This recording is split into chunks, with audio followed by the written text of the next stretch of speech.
Selamat malam, selamat datang di Mata Najwa. Saya Najwa Shihab, tuan rumah Mata Najwa.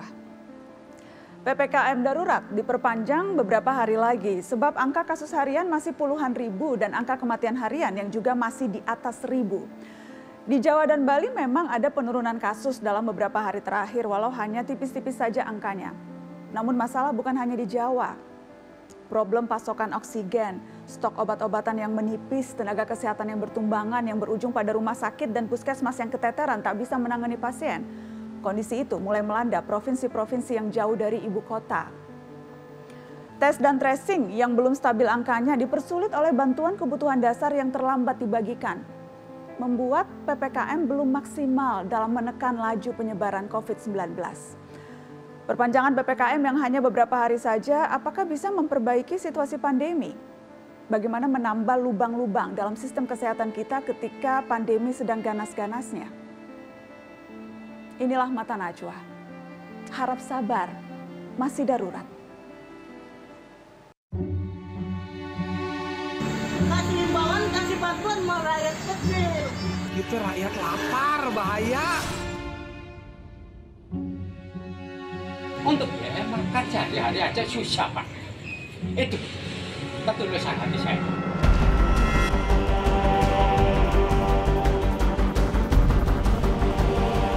Tidak ada yang memungkiri fakta bahwa rumah sakit sudah overwhelmed. Apa begitu bisa WFH? Dia adalah supply chain. Jadi kalau liburkan satu, libur semua.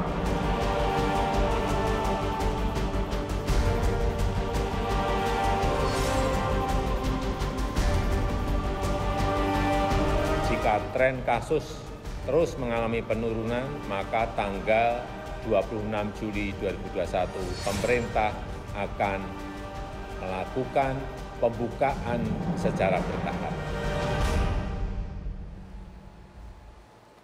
Ya, PPKM diperpanjang, kini pakai istilah level-levelan, level 1 sampai level 4. Dalam 2 minggu berjalan, sederet cerita dan drama bermunculan dalam penerapan PPKM darurat ini. Dari razia hingga berujung penjara. Malam ini kita akan dengar cerita warga sebelum kita berdiskusi lebih jauh tentang apa yang sesungguhnya dilakukan dalam PPKM seminggu ke depan. Saya sudah terhubung lewat sambungan video. Ada Sofwan, Ahmad Sofwan, pedagang angkringan di Pamulang yang videonya viral saat dirazia beberapa waktu lalu. Dan juga Asep Lutfi. Kang Asep ini adalah pemilik kedai kopi yang memilih di penjara daripada membayar denda. Selamat malam Mas Ahmad, Kang Asep. Malam, Ya, Mbak. selamat malam, Mbak. Terima kasih sudah bergabung di Mata Najwa. Saya mau ke Kang Asep dulu deh. Kang Asep di penjara 3 hari ya Kang karena melanggar PPKM. Ya, betul, Mbak. Bagaimana kondisi di penjara waktu itu? Kondisi di penjara sebenarnya sih ya sama. Saya ditempatkan awalnya pas di penjara itu saya mau ditempatkan dengan para napi yang lain, tapi terkait prokes kebetulan saya dikurung di sel untuk isolasi, tapi itu saya sendiri Mbak ditempatkannya. Dan memang ya yang namanya sel isolasi itu ya tidak layak lah untuk ditempati gitu. Jadi 3 hari di sana itu memang saya tahu Kang Asep memilih di penjara karena alternatifnya pilihannya bayar denda 5 juta dan Kang Asep memilih di penjara saja daripada keluar 5 juta, begitu ya Kang? Ya betul, karena saya memilih kurungan 3 hari itu karena bagi saya dendaan 5 juta itu sungguh besar Mbak.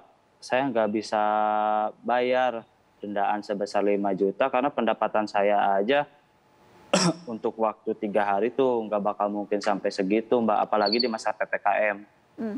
Ini udah buka lagi kedai kopi Kang Asep? Alhamdulillah udah buka Mbak, tapi kita hanya melayani take away sama delivery order. Jadi tambah naik nggak Kang?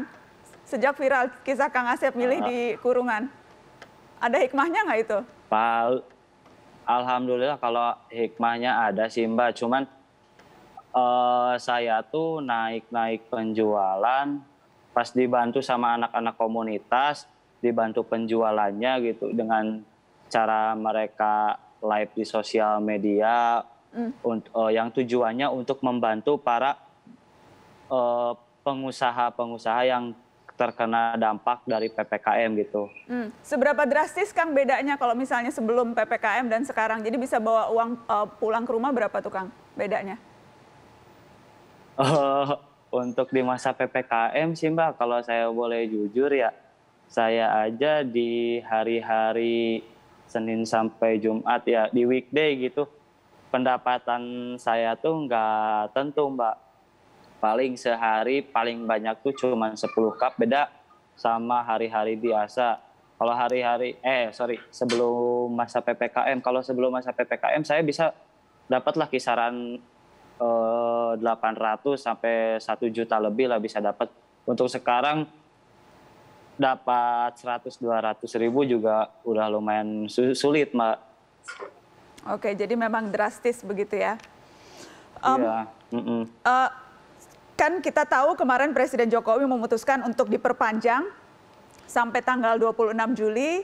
Melihat trennya kalau ada penurunan baru kemudian nanti akan ada pelonggaran-pelonggaran. Bagaimana menurut Kang Asep yang di lapangan? Pelonggaran-pelonggaran yang mungkin saja akan diberlakukan kalau ya Kang, tren angkanya turun terus. Ya, kalau menurut saya sih Mbak, kalau misalkan angkanya turunnya terus, dari kebijakan pemerintah setempat, bisalah diberi kelonggaran untuk pedagang-pedagang yang jualannya kayak di sisi jalan gitu, kayak saya kedai, bisalah untuk bisa makan di tempat gitu, tapi dengan kapasitas yang dikurangi dan prokes yang lebih ketat gitu Mbak. Seberapa bisa kira-kira tuh Kang, prakteknya di lapangan seberapa sulit sih menegakkan prokes? Ya lumayan sulit sih Mbak, karena belum semua orang bisa sadar ya terkait prokes. Ya kita juga berusaha semaksimal mungkin agar tetap mengingatkan kepada customer gitu, agar lebih memperhatikan prokesnya gitu. Tapi memang sulit begitu ya? Kang Asep pun mengakui sulit begitu menegakkan prokes. Oke. Ya sulit, lumayan. Saya ingin ke Mas Ahmad Sofwan. Mas Ahmad Sofwan ini pedagang warung angkringan di Pamulang ya Mas Ahmad? Iya Mbak. Jadi jualan apa aja tuh Mas Ahmad di angkringannya? Jualan nasi kucing, sate-satean, minuman, susu jahe, gitu-gitu aja Mbak. Biasanya kalau misalnya datang makan itu orang biasanya habis duit berapa Mas Ahmad kalau makan sampai kenyang di tempat Mas Ahmad? Ya standarnya 10.000 atau 20, 25 udah kenyang gitu. 25.000 udah kenyang ya insya Allah ya makan di sana? Iya Mbak. Mas Ahmad kan sempat viral juga tuh video Mas Ahmad yang sempat ada Satpol PP datang patroli. Itu persisnya sebetulnya ketika itu memang ya Mas Ahmad melanggar atau miskomunikasi atau seperti apa? Jadi pas patroli datang, saya itu lampu masih menyala. Nah sebelum Bapak ini menegur saya, dari arah kecamatan itu sudah tahu bahwasanya saya ini ada patroli, lampu coba saya matiin. Nah kemudian patroli ini putar balik, habis itu mampir ke tempat saya, lampu masih nyala. Nah lampu masih nyala ini, Bapak petugas nanya, kenapa Mas lampunya kok dinyalain lagi? Tadi saya lewat sudah mati. Saya bilang, iya Pak saya nyalahin karena ada orang yang mau take away gitu Mbak. Tapi Mas Ahmad sendiri sehari-hari ketika itu sebelum ditegur Satpol PP itu memang memastikan mengikuti aturan PPKM-nya Mas Ahmad? Semuanya take away, tidak makan di tempat begitu ya? Iya. Oke. Sudah saya maksimal mungkinkan gitu. Oke. Rencana pelonggaran jika nanti ada tren penurunan kasus. Salah satunya itu kan kita tahu Pak Jokowi kemarin mengatakan bisa makan tapi maksimal waktu makannya pengunjung 30 menit. Itu kira-kira dalam prakteknya akan bisa lancar tidak? Dibatasin pengunjung makan di tempat hanya 30 menit. Kalau buat saya pribadi, yang customer datang ke konsumen hanya sekedar makan butuh waktu 15 sampai 30 menit, itu saya rasa sudah cukup. dan nggak menimbulkan kerumunan atau menyebabkan buat orang ini lama-lama nongkrong di kedai angkringan begitu, Mbak. Jadi itu bisa jadi win-win solution menurut Anda ya, Mas Ahmad Sofwan? Iya, Mbak. Tapi sebetulnya Mas Ahmad Sofwan paham situasi hari-hari ini memang berat begitu situasi pandeminya, sehingga memang perlu pengetatan-pengetatan termasuk yang akhirnya memang berdampak pada Mas Ahmad Sofwan dan jualan angkringannya, Mas. Ya, Mbak, saya juga udah mengetahui gitu bahwasanya COVID ini emang lagi melanda, dampaknya bahkan seluruh masyarakat itu merasakan begitu. Ya, tapi di satu sisi juga dilema yang Mas Ahmad Sofwan tadi ceritakan begitu ya. Di satu sisi tetap harus memenuhi kebutuhan. Ya betul, Mbak. Ya meresahkan, terus gelisah kalau misalkan kita nggak jualan, kita mau dapat dari mana? Bayar kosan, bayar kuliah, terus buat kebutuhan sehari-hari. Sedangkan kita harus mematuhi peraturan yang ada begitu. Apa yang dibutuhkan, Mas Ahmad Sofwan? Adakah insentif tertentu yang dibutuhkan atau bansos yang diharapkan bisa didapatkan sekedar untuk menyambung kebutuhan hidup sementara ini? Kalau saya pribadi belum terlalu mengharapkan itu, Mbak, karena saya masih mempertahankan apa yang saya punya, terus saya hasil usaha ini buat ngidupin dalam sehari-hari saya begitu, Mbak. Jadi kalaupun bentuk bantuan itu lebih ke kebijakan yang bisa membuat Mas Ahmad Sofwan bekerja dengan menghasilkan begitu ya, Mas. Jadi lebih berupa bentuk kebijakan yang lebih meringankan saja yang diharapkan. Iya, Mbak. Jadi kebijakan ini nggak terlalu rancu gitu, Mbak. Jadi lebih tepatnya itu berilah kelonggaran bagi pelaku UMKM begitu, Mbak. Tadi kan Kang Asep bilang kalau misalkan ada bantuan itu misalkan ada itu biar tepat sasaran bantuan ini yang jelas kemana aja arahnya begitu, Mbak. Tadi kan Kang Asep Kang Asep Lutfi yang tadi saya juga ajak berbincang mengatakan dalam prakteknya sulit tuh kalau harus menegakkan prokes ke customer. Apakah hal yang sama juga Anda alami, Mas Ahmad Sofwan? Memang sebetulnya sulit mencegah kerumunan, sulit kalau kemudian dilonggarkan nih protokol kesehatannya bisa betul-betul ditegakkan. Sekali dua kali kalau di angkringan ya agak sulit begitu, Mbak. Cuma saya masih tetap berusaha menerapkan prokes dan menjalankan 3M itu di tempat usaha saya begitu, Mbak. Oke, jadi akan melihat situasi sampai apakah betul-betul akan dilonggarkan dan setelah itu akan berusaha untuk mengikuti aturan yang baru ya, pengunjung 30 menit maksimal itu ya, kalau memang dibuka. Iya, Mbak. Oke, Kang Asep, apa ada yang ingin disampaikan Kang Asep setelah melewati drama PPKM ini harus masuk kurungan 3 hari, kemudian menjadi perbincangan di mana-mana, apa yang ingin Anda sampaikan Kang Asep? Paling Mbak, saya lebih kepingin kalau misalkan aturan-aturan itu tertulis dengan jelas ya Mbak, karena yang saya alami waktu kasus kemarin itu tuh yang dendaan sampai 5 juta terus sama kurungan 3 hari itu dia tidak tertulis langsung di surat edaran atau apa. Jadi kan kita menimbulkan rasa kaget gitu ketika melihat hukuman untuk pelanggar PPKM gitu Mbak, sampai segitunya. Jadi padahal kan itu tindakannya tipiring. Itu tindakannya tipiring sama jangan sampai lah misalkan tipiring ada kurungan sampai dimasukinnya ke lapas gitu. Oke, jadi aturan yang jelas begitu ya, hitam putihnya harus jelas sehingga tidak bias dan tidak seolah-olah jadi terkesannya pilih-pilih begitu ya, Kang Asep. Iya, Mbak, betul Mbak.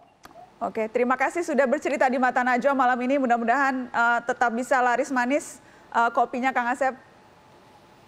Amin, makasih Mbak. Dan juga untuk Mas Ahmad Sofwan, saya pengen nyoba juga tuh nasi kucing angkringannya di Pamulang. Salam untuk teman-teman di Pamulang. Siap, nanti ditunggu Mbak. Insya Allah setelah PPKM-nya selesai. Atau nanti saya beli untuk take away ya Kang. Saya beli take away sesuai aturan. Terima kasih, sehat-sehat semua teman-teman. Assalamualaikum. Waalaikumsalam Mbak, terima kasih. Assalamualaikum warahmatullahi wabarakatuh. Baik teman-teman, tetap di Mata Najwa. Setelah ini saya akan berbincang dengan pimpinan daerah, wakil gubernur di Jawa Timur. Kita akan bicara soal situasi di Jawa Timur, apa yang akan dilakukan selama 5 hari menjelang jika nanti memang akan diperlonggar. Apa kondisi real saat ini di sana, apa yang bisa dilakukan bersama. Setelah pariwara, tetap di sini.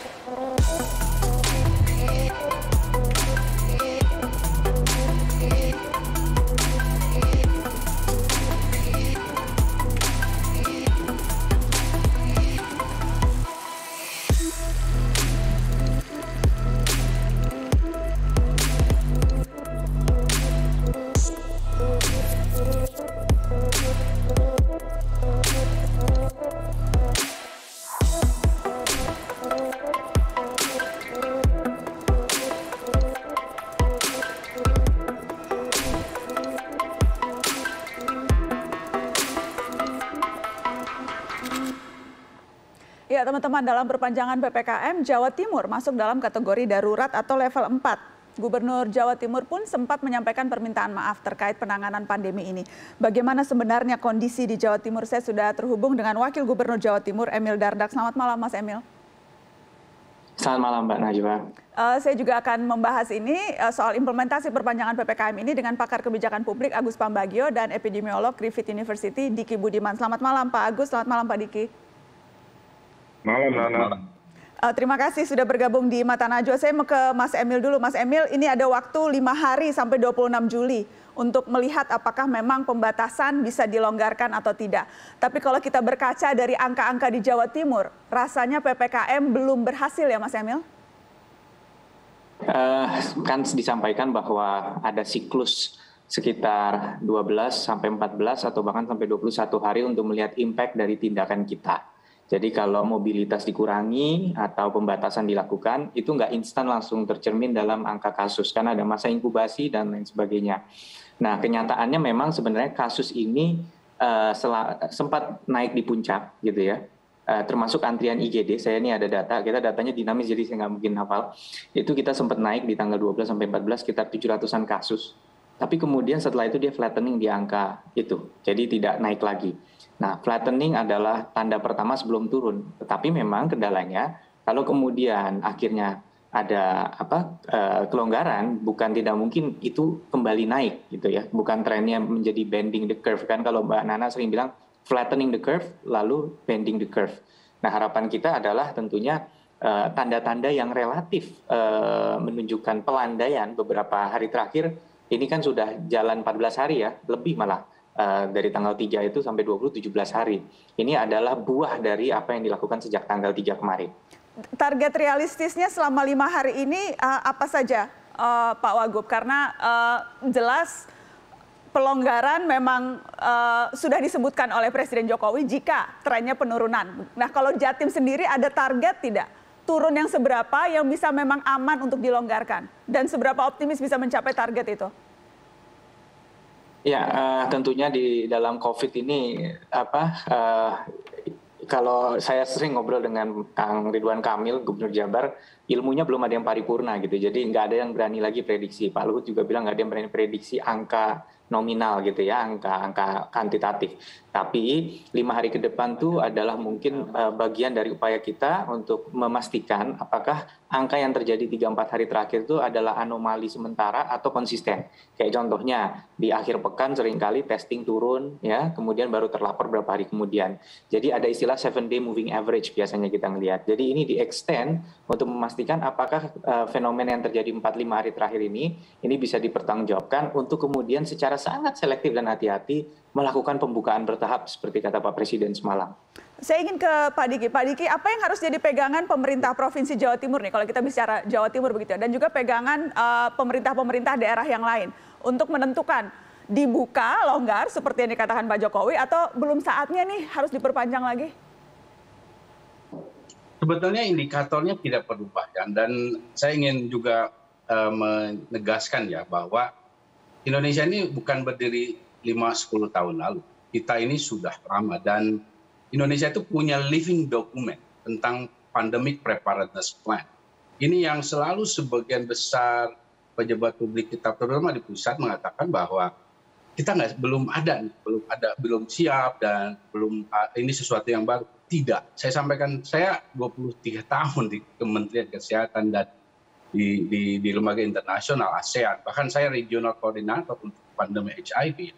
Dan Indonesia itu punya living document. Ini nanti ada Pak Pram biasa sampaikan juga bahwa ada National Preparedness Plan, Mbak Nana, dan kita sudah uji itu 2008 di Jembrana, Bali, termasuk bagaimana bahwa testing, tracing, isolasi karantina itu amat sangat penting. Nah, ini pesannya gitu. Jadi, dan itulah sebabnya ketika di awal pandemi saya sampaikan pembatasan itu harus sangat dipertimbangkan untuk konteks Indonesia karena terberat sekali.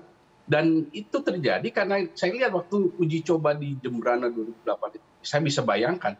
Bahkan saat itu saja ya, Mbak Nana, itu dalam skenario terburuk kita, pandemi flu itu 66 juta orang Indonesia terinfeksi, setengahnya itu harus rawat jalan, dan hampir 1 juta kurang lebih harus dirawat di rumah sakit.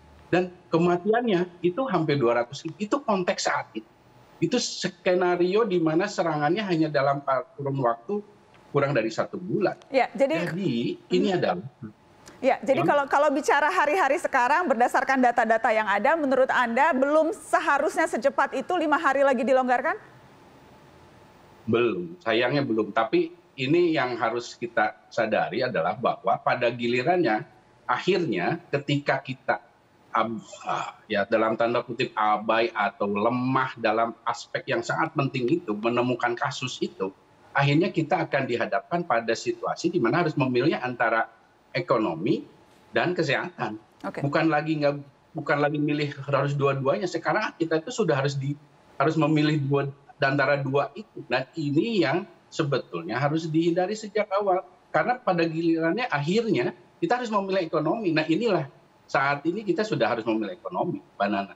Karena akhirnya saya harus sampaikan bahwa aspek kesehatan akhirnya di nomor 2 dikorbankan lagi. Mas Agus, Anda lihat tampaknya pilihan itu yang akan diambil pemerintah, Mas Agus, jika memang pelonggaran ini akan dilakukan 5 hari ke depan? Menurut saya iya, kan ini sudah saya bahas mungkin di Mata Najwa juga beberapa waktu yang lalu. Ya. Apa yang sekarang terjadi sudah kita bahas ya. Jadi sekarang itu kenapa bisa begini? Ya itu yang tinggal sekarang ini harus hati-hati supaya tidak chaos, itu saja. Dan itu sudah dimulai kemarin hari ini di Bandung atau kemarin ya sekarang. Nah ini betul Mas Diki katakan ya, dari dulu memang concernnya pemerintah itu lebih ke ekonomi, makanya dipakailah 2 kaki. Nah tetapi kan dari awal kita semua menyatakan bahwa bereskan dulu pandemi, karena negara-negara lain yang pandeminya juga besar dibereskan dulu, baru ekonomi. Dan jangan dicampur, menteri-menterinya jangan dicampur di satu tempat gitu, yang semua menjadi sibuk kan, karena satgasnya ada di Menko perekonomian, semua menteri ada di situ membantu. Nah lalu saya selalu tanya, ini sebetulnya komandonya siapa? Nah terakhir muncullah Pak Luhut. Jadi sekali lagi dari sisi kebijakan memang agak ruwet ini di kita. Gitu ya, seperti tadi ada komentar dari pedagang kopi bahwa dia milih itu dasarnya apa. Sekali lagi ini dampak dari yang pernah kita bahas juga, karena semua peraturan, majority di peraturan itu ada berupa surat edaran. Yang surat edaran itu tidak berkekuatan hukum. Jadi saya tidak tahu dia dihukum 3 bulan itu berdasarkan apa. Apa KUHP atau saya nggak tahu, saya bukan ahli hukum. Tetapi dari beberapa ahli hukum tata negara yang saya temui dan saya ajak bicara, SE itu tidak berkekuatan hukum. Karena memang tidak ada di hierarki peraturan perundang-undangan kita. Nah jadi pertanyaan teman-teman tadi itu betul, ada di mana itu berdasarkan ada di mana, itu kan tidak dijelaskan. Mas Emil, tadi disebutkan oleh Pak Agus begitu ya, bahwa ada kekhawatiran chaos yang kita lihat di daerah Anda, Mas Emil. Beberapa kali penolakan di Jatim ini cukup keras. Bahkan beberapa kali ada bentrokan kita lihat. Apa pendekatan yang akan diambil oleh Anda dan Bu Hovifah begitu untuk menangani hal ini?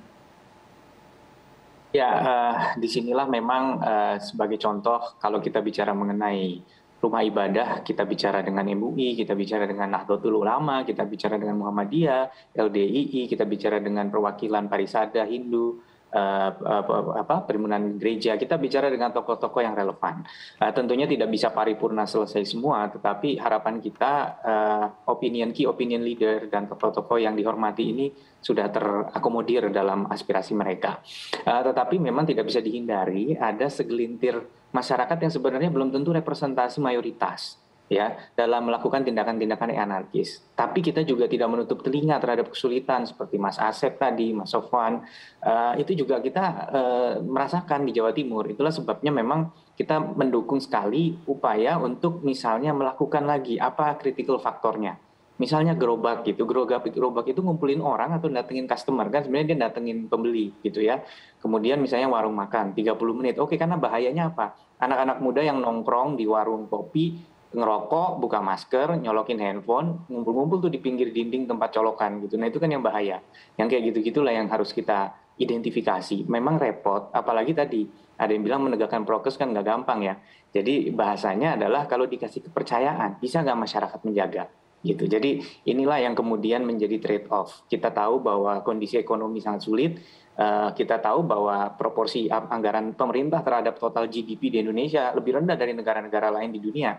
Dan ini menjadi tantangan dalam memobilisasi sumber daya fiskal kita untuk memberikan bantuan-bantuan sosial yang ekstensif.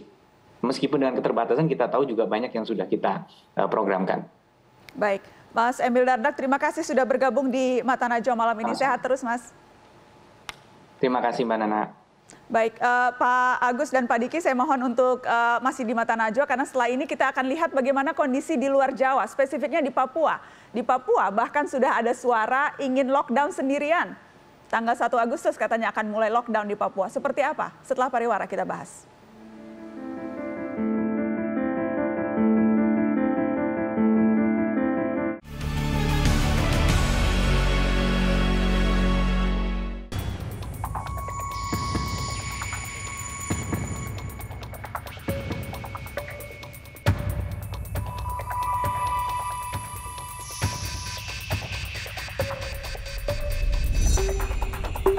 Keputusan untuk melakukan lockdown dan sebagainya itu keputusan yang harus dilakukan secara kolektif oleh Forkopimda. Ya, di tengah wacana pelonggaran pembatasan, pemerintah daerah Papua malah mengambil ancang-ancang berbeda, bersiap melakukan lockdown untuk meredam wabah. Bagaimana pengetatan akan dilakukan di Papua? Saya sudah terhubung melalui sambungan telepon dengan Asisten 2 Pemprov Papua, Muhammad Musaad. Selamat malam, Pak Musaad. Selamat malam. Pak Musaad, persisnya jadi wacana lockdown, Pak Gubernur sudah mengatakan itu, saya mendengar. Itu artinya apa lockdown ini? Pembatasan totalitas mobilitas atau menutup pintu atau seperti apa? Ya, jadi Pak Gubernur sudah memutuskan itu, dan kami juga sudah mengkomunikasikan dengan pihak Dewan Perwakilan Rakyat bahwa di Agustus nanti, tepatnya mulai tanggal 1, Papua akan memilih alternatif untuk melakukan pembatasan mobilitas keluar masuk Papua. Ini dilatar belakangi oleh 2 tanggung jawab dari Pak Gubernur Papua yang memang agak berbeda mungkin dengan gubernur di provinsi lain. Gubernur Papua itu punya tanggung jawab 2. Yang pertama itu bagaimana memastikan penyebaran COVID ini bisa diatasi, ya, bisa dibendung. Tapi ada tanggung jawab yang kedua yang tidak dimiliki oleh gubernur yang lain, bahwa harus mempersiapkan penyelenggaraan PON yang akan dilaksanakan pada bulan Oktober, dan pada saat itu dipastikan harus tidak akan terjadi klaster baru di PON. Dan yang kedua yang sangat diidamkan oleh masyarakat Papua adalah ketika PON nanti itu harus ada penonton. Ini yang menjadi beban tanggung jawab dari Gubernur Papua untuk memastikan bisa memastikan pencegahan penyebaran, tetapi juga memastikan bahwa PON itu bisa terselenggara, semua peserta bisa datang di Papua dengan aman, tidak takut COVID, dan masyarakat bisa juga menyaksikan apa yang menjadi kebanggaan dari masyarakat dan pemerintah Papua. Jadi memang mengambil ancang-ancangnya sudah dari sekarang. Jadi mulai tanggal 1 sampai tanggal berapa akan lockdown di Papua? Kita dalam rencananya 2 masa inkubasi, jadi sampai 28. Sampai 28, 1 bulan. Jadi, setiap tahap, setiap 14 hari kita akan evaluasi, tapi kemungkinan itu sampai 28. Dan pada saat penutupan pintu-pintu masuk ke Papua, ini kita akan juga meningkatkan percepatan untuk vaksinasi. Karena Gubernur Papua juga diperintahkan sama Pak Presiden untuk memastikan nanti sebelum PON terlaksana, itu di bulan September nanti, vaksinasi itu harus sudah mencapai 70%. Terutama di 5 kabupaten, 1 kota dan 4 kabupaten, Kota Jayapura, Kabupaten Jayapura, Kabupaten Mimika, Merauke, dan Kerom. Ini tempat pelaksanaan PON yang dipastikan 70% sehingga bisa mencapai herd immunity. Oke, sementara sekarang masih 10, sementara sekarang catatan vaksin masih 10% ya Pak di Papua vaksin pertama. Baik. 10%, ya. Pak Musa, bagaimana tapi konsekuensi kebutuhan pemenuhan hidup masyarakat di Papua dengan lockdown ini? Apakah artinya ya pemerintah daerah Papua menjamin kebutuhan hidup rakyat Papua? Iya, jadi sebenarnya untuk lockdown ini kan kami bukan baru melakukan lockdown. Di tahun lalu di bulan Maret kita sudah melakukan lockdown. Kita membatasi menutup pintu masuk Papua selama 3 bulan. Dan pada saat yang bersamaan kita juga memberikan secara selektif memastikan dengan data yang akurat, memberikan bantuan-bantuan sosial kepada masyarakat, dan kemudian alhamdulillah syukur puji Tuhan tidak ada gesekan-gesekan yang berarti dan itu bisa berjalan dengan baik. Jadi artinya kita sebenarnya sudah pengalaman ini melakukan pembatasan ini, dan kita juga berbeda dengan provinsi lain karena daerah kita ini kan sebagian besar itu transportasinya adalah transportasi laut dan udara, sehingga memang berbeda ketika di Jawa yang membatasi atau menutup jalan dan sebagainya. Kami tidak bisa menutup jalan di sini. Yang harus kami tutup adalah bagaimana penerbangan dari daerah luar Papua ke Papua dan juga dari antar Papua. Itu juga pelayaran kapal yang setiap datang biasanya mendatangkan ribuan orang. Ini yang kadang-kadang susah kita kontrol, sehingga pendekatan ini menjadi pilihan terakhir sebenarnya, karena kita punya tanggung jawab itu yang saya katakan tadi, Pak Gubernur punya tanggung jawab itu. Baik, Pak, saya ingin ke Pak Diki. Pak Diki, apa catatan yang harus diperhatikan oleh pemerintah daerah Papua begitu yang akan mengambil pilihan lockdown ini? Ya, ini sebetulnya keputusan tepat ya karena dini diambil. Namun jangan dilupakan bahwa dan dalam pengamatan saya hal penting yang harus selalu ditingkatkan oleh Papua adalah kapasitas testing. Nah sebenarnya bukan cuma Papua, semua wilayah di Indonesia ini ya, kecuali DKI yang relatif stabil. Jadi kapasitas testing, jadi tadi betul Pak Muhammad sudah menyampaikan bahwa pembatasan bukan strategi yang utama adalah di testing ini. Dan testing inilah yang nanti kita lihat terhadap test positivity rate-nya. Nanti kalau test positivity rate-nya ya mungkin berat kalau Indonesia langsung 5%, setidaknya di bawah 10% itu akan lebih dalam kondisi yang kita cukup memadai, diperkuat dengan beberapa pembatasan seperti 5. Nah selain itu ya memang betul vaksinasi akan sangat penting. Vaksinasi akan sangat penting untuk menambah jaring pengaman. Namun jangan dilupakan juga bahwa apa yang tadi kan ada target nih Pak Papua ini tentang PON. Bahwa ini diingat bahwa ini juga menyangkut status dari daerah-daerah lain. Nah, oleh karena itu peran pemerintah pusat di sini sangat penting ya, karena saat ini yang kita alami adalah epicenter itu di Jawa Bali, Mbak Nana, Jawa Bali.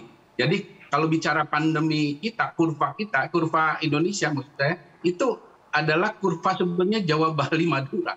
Nah, belum lagi nanti Indonesia tuh memang kompleks dan unik.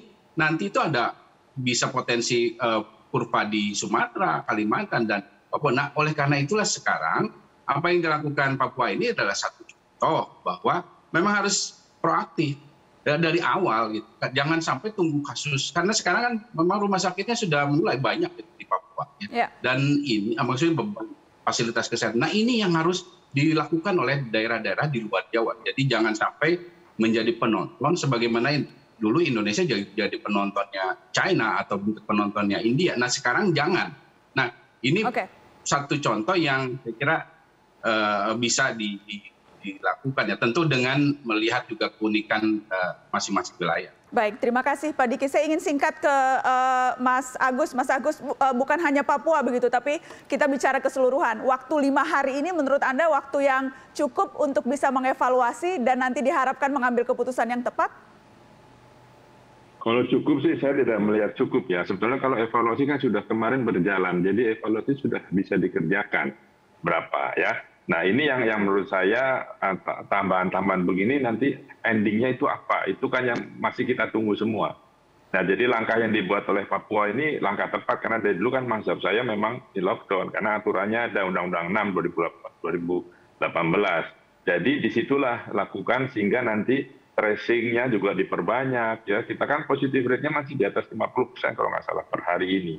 Dan ini juga berat gitu. Nah, jadi kalau Papua memang itu kita bisa pakai Papua sebagai contoh kalau kita betul-betul di karantina wilayah. Kita lihat nanti hasilnya. Baik, Mas Agus Pambagio terima kasih sudah bergabung di Mata Najwa. Pak Diki terima kasih. Dan Pak Saad terima kasih sudah bergabung di Mata Najwa malam ini. Sehat-sehat semuanya insya Allah.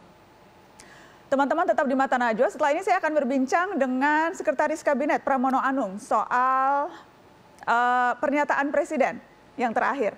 Soal perlunya sensitivitas pejabat dan juga perlunya menjaga komunikasi di tengah pandemi. Sekretaris Kabinet akan menjelaskan itu lebih jauh setelah pariwara. Tetap di sini.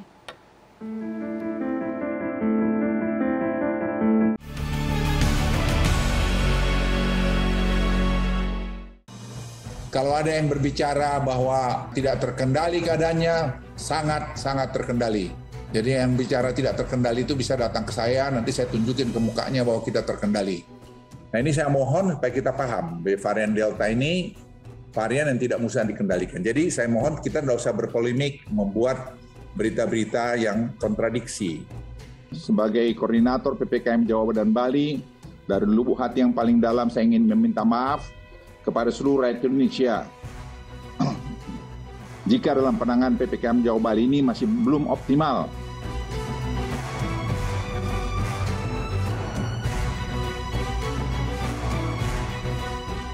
kita nggak mungkin vaksin sumbangan dikomersialisasikan, Masya Allah.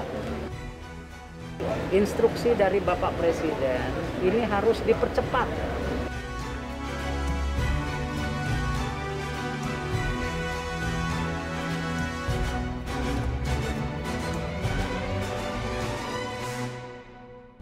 Teman-teman, komunikasi pejabat publik dalam situasi pandemi ini jadi sorotan. Bahkan Presiden Jokowi pun menyinggung hal ini dan meminta para pejabatnya lebih sensitif. Kita akan membahasnya dengan salah satu orang terdekat Presiden, Sekretaris Kabinet Pramono Anung. Selamat malam, Mas Pram. Selamat malam, Nana. Saya juga mau menyapa nih, ada teman saya, Direktur Eksekutif Carta Politika, Yunarto Wijaya. Selamat malam, Toto. Selamat malam, Nana. Saya mau ke Mas Pram dulu. Mas Pram, komunikasi kerap disorot, saling menegasi, bertolak belakang, rasanya juga menimbulkan kebingungan. Presiden pun rasanya memahami itu. Kenapa ini kerap berulang, Mas Pram?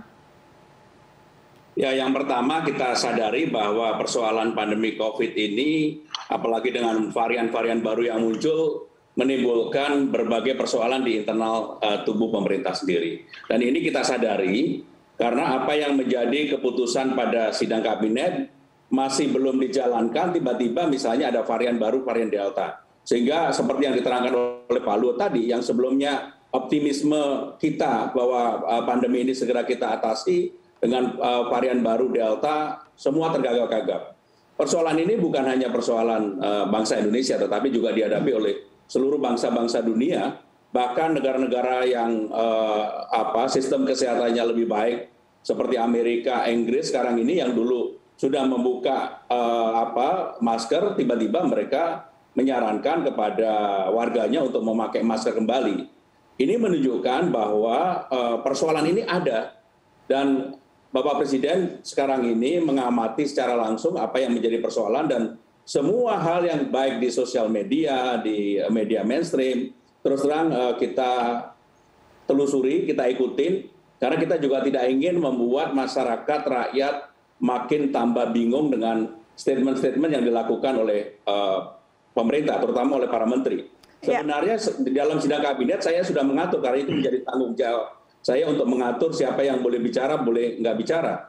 Tetapi yang menjadi persoalan adalah kalau kemudian pembicaraan itu di luar sidang kabinet ketika para menteri atau kepala lembaga di doorstop oleh media. Dan sekarang seringkali apa yang di statementkan itu kemudian dibandingkan dengan apa yang menjadi keputusan sidang kabinet yang berbeda. Inilah yang kemudian menjadi persoalan di publik, Nana. Iya, seperti yang tadi Mas Pram katakan, Menko PMK mengatakan PPKM-nya diperpanjang, sudah ada keputusan Presiden, sudah dibahas di ratas, tapi kemudian dibantah oleh Menko yang lainnya, bilang belum ada keputusan. Ada satu menteri bilang darurat militer, dibahas kemudian dibantah lagi oleh Menko Polhukam, oh bukan darurat militer, dan banyak contoh lainnya. Jadi sebetulnya siapa yang bisa dianggap mewakili istana, Mas Pram?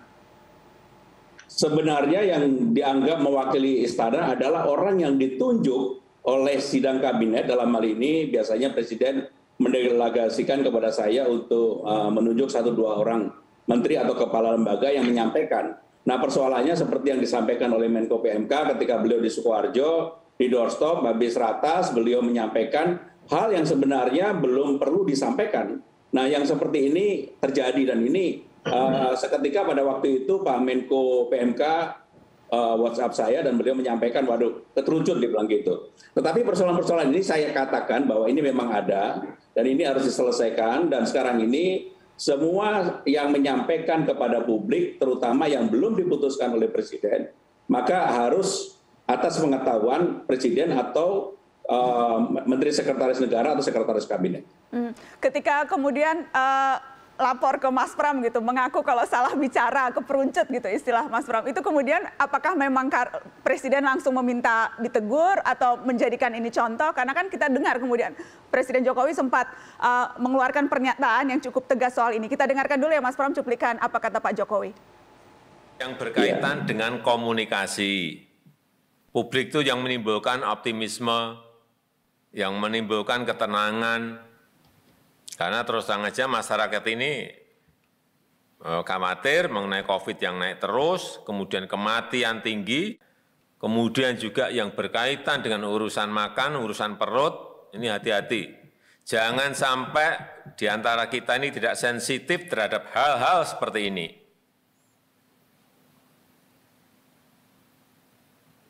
Jangan sampai masyarakat frustasi gara-gara kesalahan-kesalahan kita dalam berkomunikasi, kesalahan-kesalahan kita dalam menjalankan sebuah policy. Mas Pram, kalau saya lihat raut muka Pak Jokowi agak tegang, kayaknya marah tuh ya Mas Pram pada saat mengatakan itu? Jadi begini, ketika sebenarnya terus terang saja Nana, saya ini adalah orang yang sebenarnya udah tidak mau tampil di publik.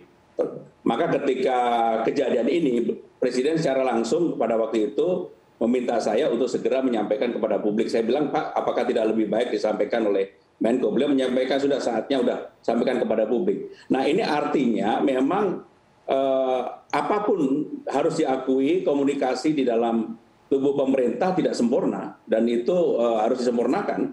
Maka sekarang ini dengan keputusan Presiden, salah satunya yang sense of crisis yang tadi Nana bilang, karena kita sudah putuskan ini ada 3 menteri, 1 wakil menteri, 1 kepala lembaga yang akan pergi ke luar negeri, langsung semuanya membatalkan.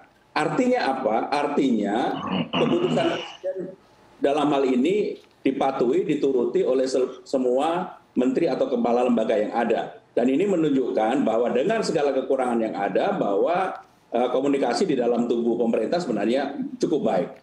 Mas, soal sensitivitas. Saya harus sampaikan apa adanya. Misalnya ketika Pak Luhut mau menyampaikan kepada publik pun, Pak Luhut ini termasuk Menko yang tertib, dia minta izin dulu kepada kita, begitu. Dan memang itu alurnya seperti itu ya Mas Pram, seharusnya setegas itu alurnya. harus izin dulu, Ya, harus. seperti itu.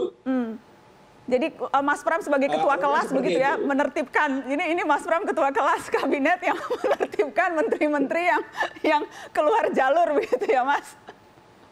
Sebenarnya hampir semua cukup tertib, tapi terus terang kadangkala harus diakui ini adalah kelincahan, kepandaian teman-teman media untuk mengkorek Menko atau menteri yang sebenarnya tidak mau bicara, akhirnya keterucut begitu. Dan ini terjadi, dan ini diakui juga oleh Pak Menko PMK, dan kemudian beliau menyampaikan apakah perlu saya ralat, saya bilang nggak usah. Mas Pram, tapi sebetulnya bukan hanya keperucut atau tidak sengaja begitu. Ada juga misalnya komunikasi yang tadinya vaksin berbayar, kemudian tidak jadi. Tadinya seharusnya kebijakannya seperti ini, tapi juga tidak jadi. Jadi bukan hanya cara penyampaiannya, tetapi juga substansinya yang berubah dalam jangka waktu yang tidak terlalu jauh, Mas Pram. Kita bahas setelah pariwara ya, Mas, soal itu. Ada hal yang belum diputuskan oleh Presiden, tetapi kemudian karena pengen dengan cepat menyampaikan kepada publik, dia sampaikan.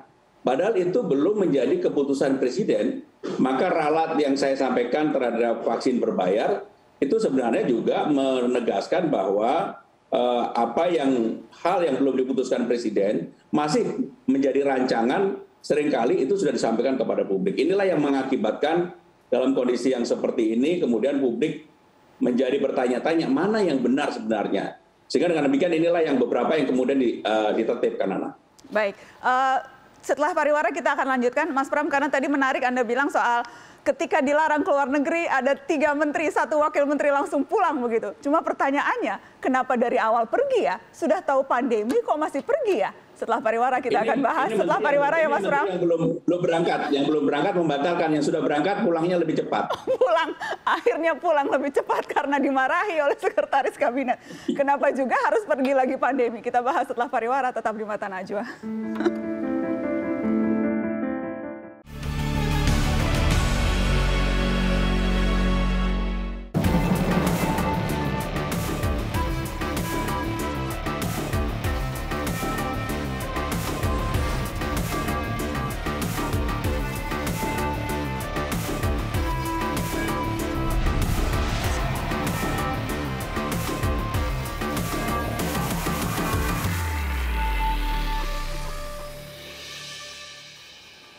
Ya, itu tadi tayangan ketika Presiden Jokowi belusukan membagi-bagikan bahan makanan dan juga obat-obatan.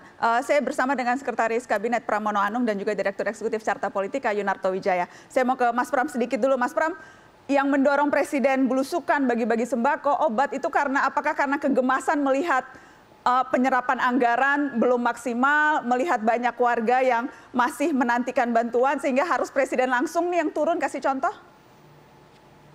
Ini sebenarnya adalah karakter Presiden, dan itu Presiden sendiri yang meminta secara langsung. Dan kenapa kemudian Presiden hadir di tengah masyarakat? Karena dalam kondisi yang seperti ini kehadiran seorang pemimpin langsung di tengah-tengah masyarakat sebenarnya sangat diperlukan. Dan ini sangat menyejukkan. Tetapi kemudian kalau ada oposisi atau pengamat yang mengkritik, menurut saya biasa-biasa aja.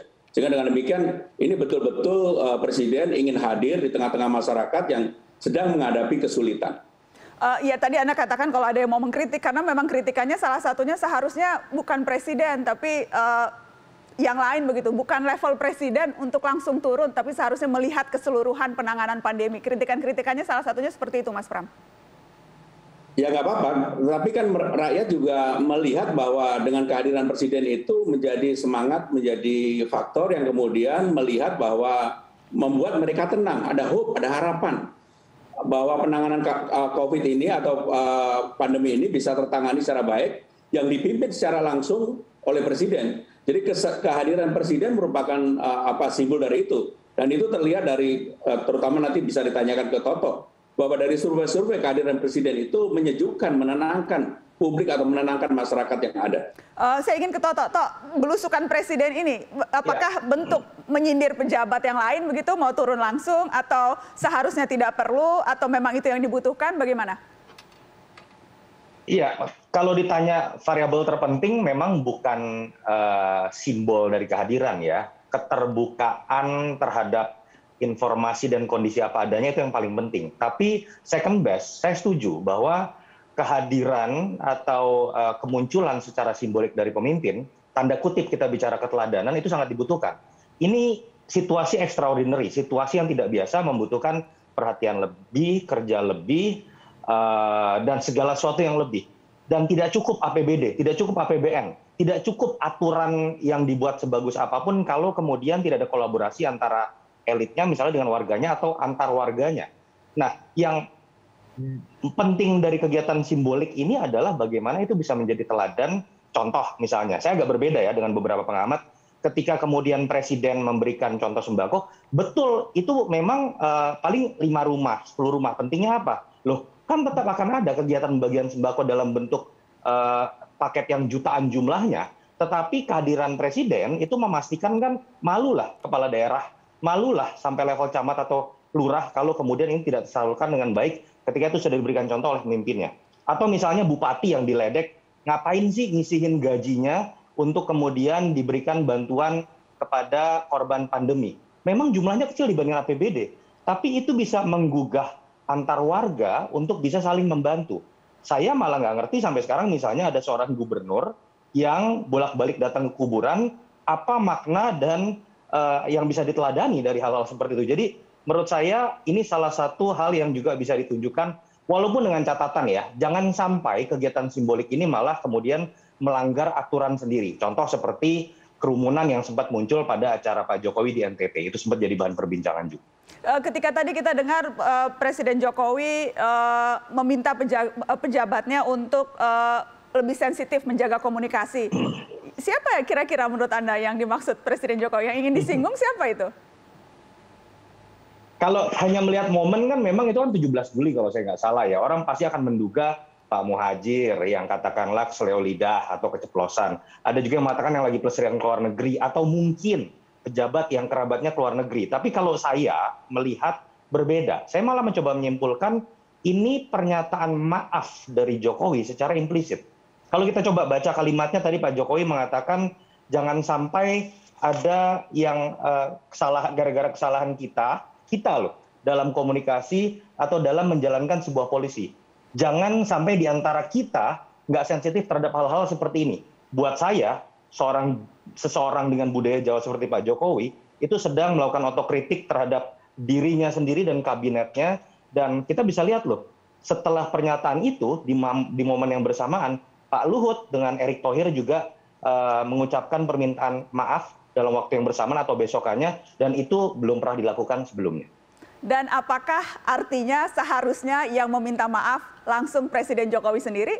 Setelah pariwara kita bahas, Mas Pram, mungkinkah Presiden Jokowi akan mengajukan permohonan maaf? Setelah pariwara, kita dengarkan jawabannya. Tetap di sini.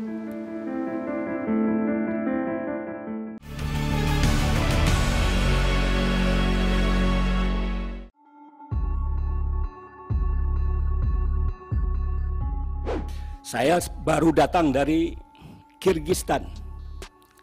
Saya cemas juga semalam. Masya Allah. Mau diinapkan di hotel. Dan memang cara-cara yang dilakukan tidak baik oleh Departemen Kesehatan. Harusnya yang di karantina itu adalah orang-orang yang tinggal di luar negeri.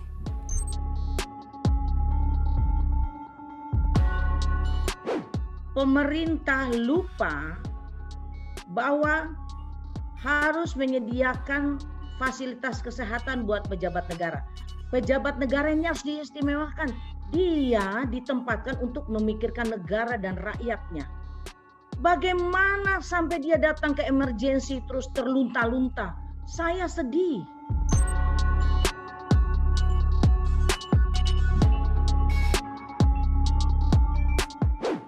Saya tidak mau lagi misalnya mendengar ada anggota DPR yang tidak dapat tempat di ICU.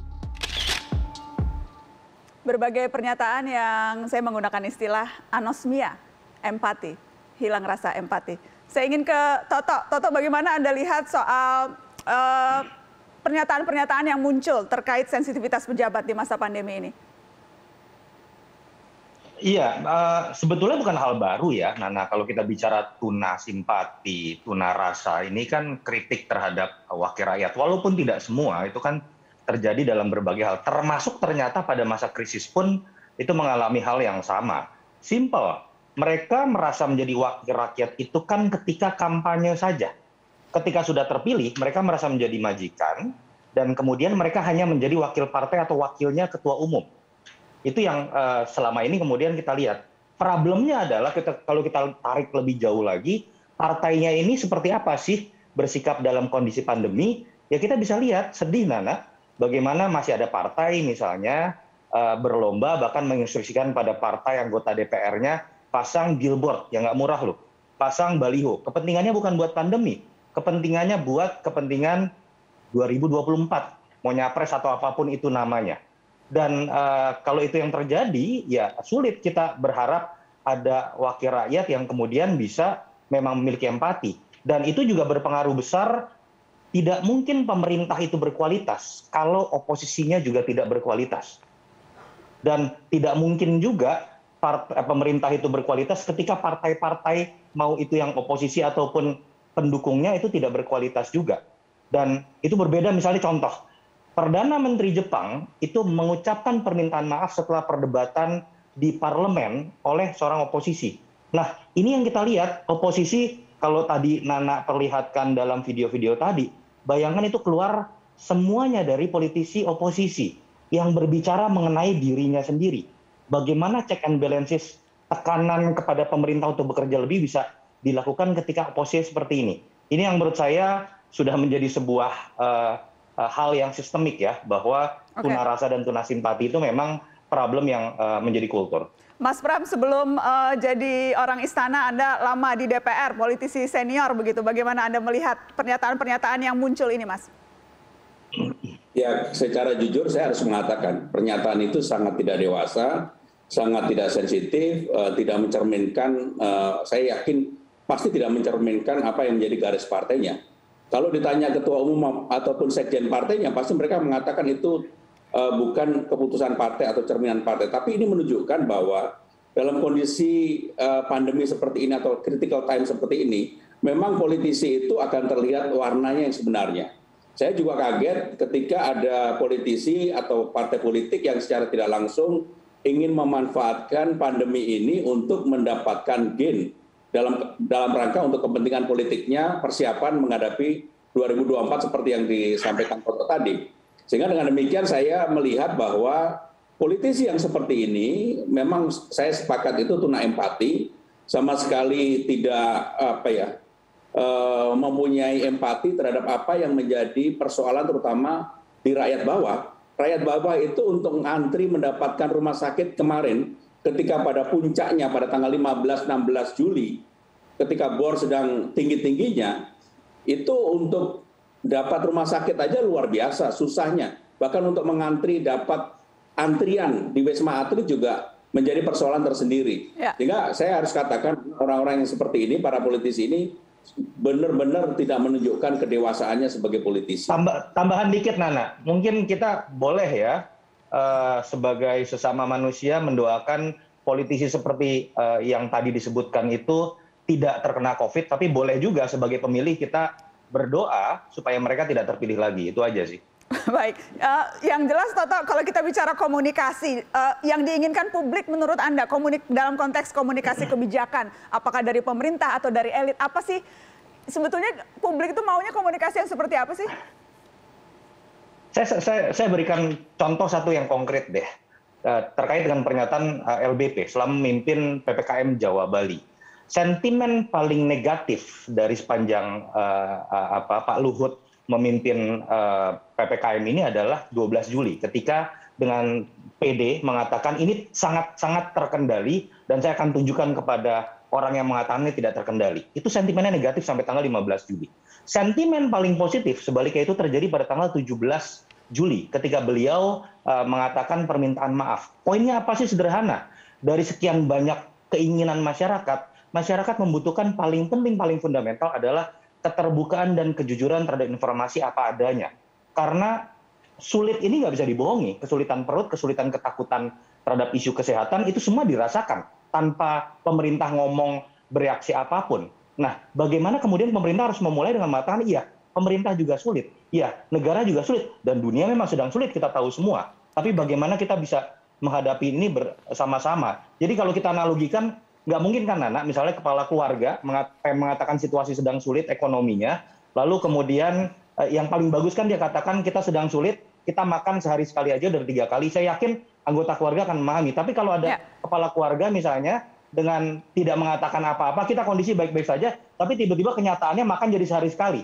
Yang terjadi kan adalah kecurigaan dan kemarahan. Saya pikir ketika trust itu bisa dibangun lewat kejujuran, data, informasi apapun terhadap kondisi yang ada, saya pikir kita akan punya energi besar untuk menghadapi ini bersama-sama. Ya, apakah kemudian juga problema komunikasi ini seberapa jauh akhirnya mempengaruhi wibawa para pengambil kebijakan? Seberapa jauh mempengaruhi wibawa presiden, menteri-menterinya, dan kepercayaan publik atas pemerintah? Karena misalnya hasil survei LSI menunjukkan kepercayaan publik kepada pemerintah untuk mengatasi pandemi turun dari 56,5 menjadi ke 43. Apakah ini juga salah satunya akibat komunikasi yang tidak efektif?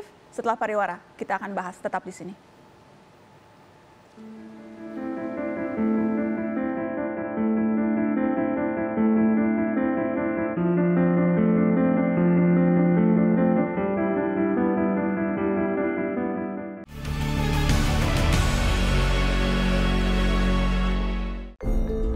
Sebagai koordinator PPKM Jawa dan Bali, dari lubuk hati yang paling dalam saya ingin meminta maaf kepada seluruh rakyat Indonesia jika dalam penanganan PPKM Jawa Bali ini masih belum optimal.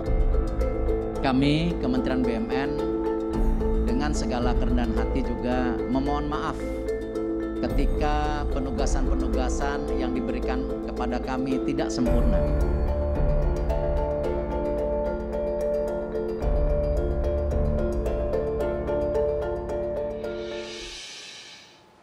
Mas Pramono Anung, ada rencana Presiden juga akan meminta maaf?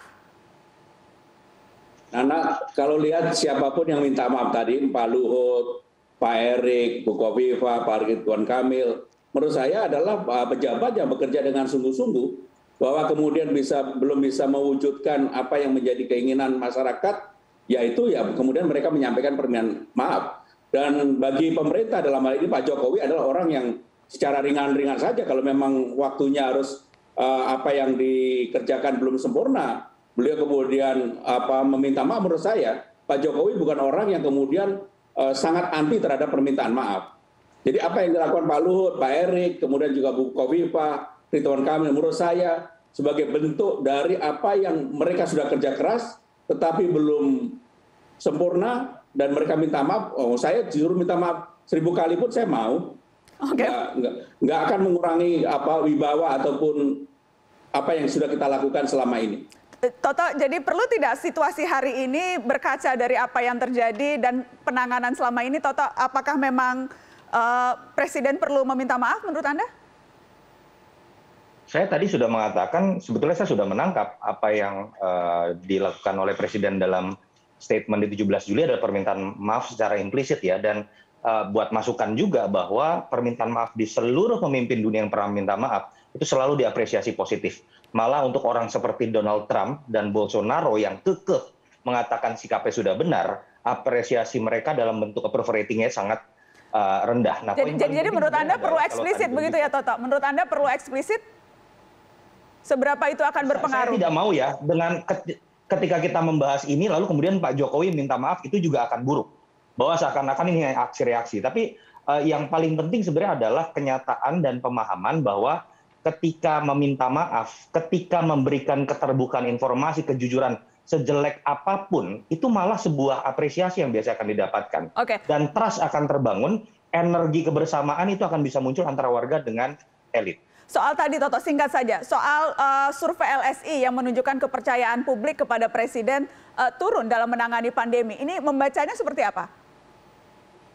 Sebenarnya tidak mengagetkan ya kalau kita baca seluruh approval rating di seluruh pemimpin dunia, Angela Merkel, Scott Morrison, dan Amerika Serikat, misalnya Filipina, misalnya sama sistem presidensial, itu selalu ada pola yang sama. Ketika angka COVID-nya naik, kecenderungan approval ratingnya akan turun. Karena dalam kondisi kekinian, itu bukan lagi sekedar isu kelangkaan bahan pokok atau lapangan pekerjaan, yang biasanya akan berpengaruh paling fundamental terhadap approval rating. Sekarang penanganan pandemi itu berpengaruh langsung. Jadi tidak mengagetkan ketika kondisinya meledak, angka positif itu akan turun. Tapi ada kata kunci memang, jangan sampai ada variabel lain termasuk kegagalan komunikasi publik itu kemudian memperburuk situasi. Karena dalam kebingungan, dalam ketidakpuasan, biasanya publik masih akan mengapresiasi pemerintahnya ketika mereka tahu pemerintahnya bekerja dan arah kebijakannya jelas. Nah, jangan sampai arah komunikasi yang tidak baik tadi membuat masyarakat bingung dan akan menambah beban disapproval rating seperti yang sedang dihadapi sekarang. Mas Pram, yang jelas kemarin Presiden Jokowi sendiri yang tampil langsung mengumumkan soal PPKM yang diperpanjang selama 1 minggu ini. Sebelumnya kan dilakukan oleh menteri-menterinya. Apakah memang ke depan kita akan lihat Presiden lebih banyak turun, menyampaikan langsung begitu, mengingat sempat terlontar kekecewaan Presiden atas komunikasi dari pejabat-pejabatnya, Mas Pram? Yang pertama, Nana, secara prinsip hal-hal yang penting Presiden sampaikan secara langsung. Sebenarnya dalam PPKM yang pertama, yang darurat, Presiden juga menyampaikan secara langsung, kemudian elaborasi dari itu disampaikan oleh Menko Perekonomian.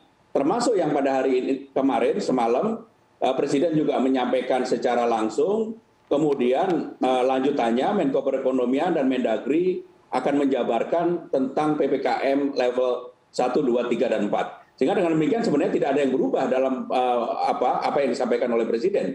Presiden dalam hal yang genting, yang kritikal, beliau menunjukkan kepemimpinannya, menyampaikan secara langsung kepada publik. Baik, Mas Pramono Anung, terima kasih sudah bergabung di Mata Najwa malam ini. Saya tahu Anda jarang sekali muncul di wawancara televisi, jadi terima kasih kesediaan Anda. Hampir tidak pernah. Hampir tidak pernah, karenanya kehormatan untuk saya Anda mau datang bicara ke Mata Najwa. Sehat-sehat Mas Pram. Terima kasih Nana, terima kasih. Toto, semoga cepat sehat lagi. Saya tahu Anda lagi isolasi mandiri, mudah-mudahan segera negatif ya. Terima kasih Nana. Salam untuk keluarga.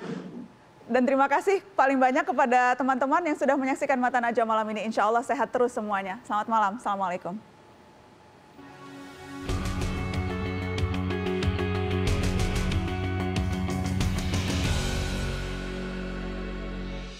Kedaruratan adalah tentang hidup yang makin menjepit saat pilihan yang terhidang semuanya membuat sempit. Para pejabat tinggi yang menghitung neraca dari atas kertas dijerat kurva ekonomi dan politik yang amat buas. Bagi jelata, kedaruratan adalah stok beras yang menipis, juga berisik meteran listrik yang angkanya semakin tiris. Padahal virus tak memandang kelas, menyebar tanpa perasaan belas, menikam diam-diam dengan amat buas. Pandemi memang menjungkir balikan banyak rumus dan definisi, menjerat pemimpin dan jelata dengan dilema tanpa henti. Dari waktu ke waktu, semua harus terus menimbang langkah. Setiap hari seperti mengambil undian yang bikin lelah. Tingkat ketidakpastian yang semakin memumbung tinggi membuat skenario terburuk terasa makin mendekati. Ini saatnya saling menguatkan dengan bersolidaritas. Memeluk teguh sikap asih yang penuh dengan welas. Dengarlah nyanyi sunyiku, bait risauku, rindu terpendam. Nyala dalam hayatku, duka padamu, duka padaku, saling lebu menghalau